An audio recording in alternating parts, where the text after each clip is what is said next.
You guys remember We the People site? That was a site where you could basically host a petition to the federal government, and they would actually have to respond to it. That's interesting. So the rules were if you get over 100,000 people to sign your petition, the White House had 30 days to respond to it. That was an interesting way to get people to voice their opinion, even if it ends up being a stupid petition, which there were plenty. At least you know you might get some sort of response, even if it's a stupid response. Now notice how I've been using past tense, had, it was meant, things like that.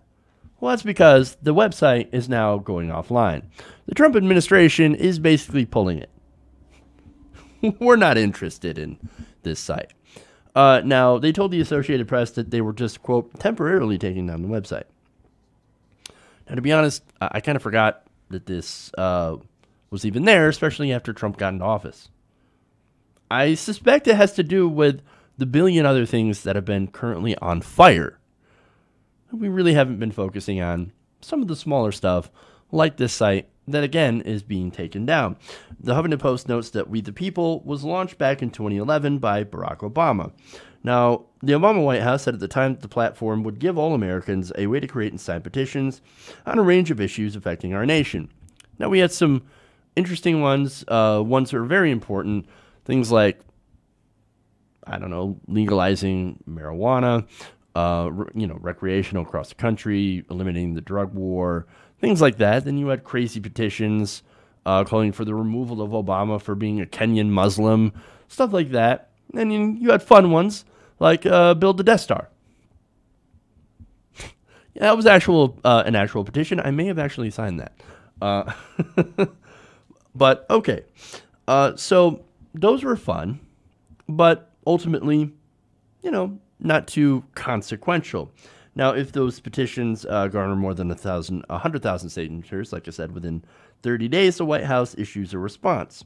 Well, not only did I forget about it, so did the president.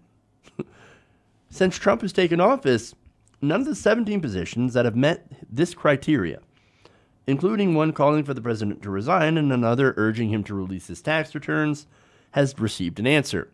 Now, the one calling for him to resign has over 1.1 million signatures.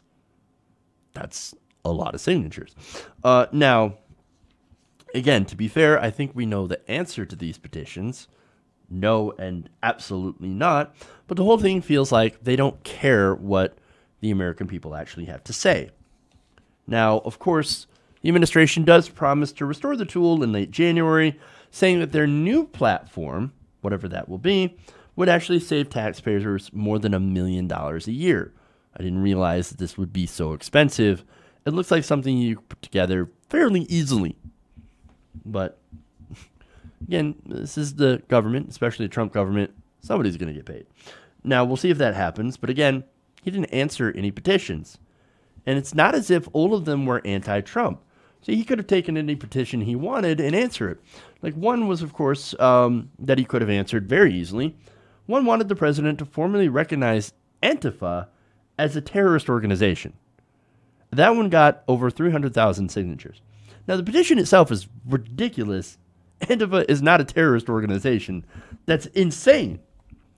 But that is from his base of supporters. But what did he do? He didn't even address it. He didn't even talk about it. He doesn't care.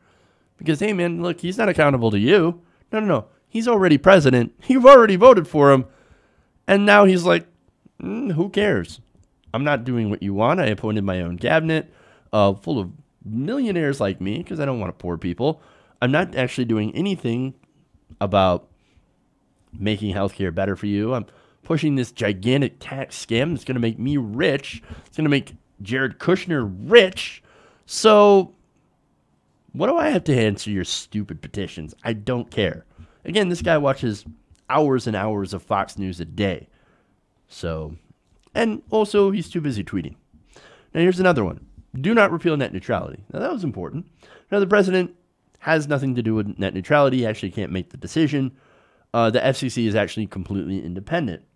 But again, that's what a majority of Americans want, including Republicans, and it got over 260,000 signatures. No response. Now, look, we wouldn't have been in the position to have to protect net neutrality if President Obama had not put in or appointed Ajit Pai as director of the FCC. But again, he doesn't care, and I'm sure he doesn't even understand what net neutrality actually means. But I think you get the point. Now, for me personally, I don't think they're going to bring it back. It'll be a miracle if they actually remember to put it back up. But something tells me that they're likely to just forget about it and go back on with their business of not giving a shit about what the American people actually think. Hey everybody, thanks for watching this video. If you want to see more like this, please hit the subscribe button below. And if you want to support truly independent progressive media, please consider becoming a patron at patreon.com/TYTNation.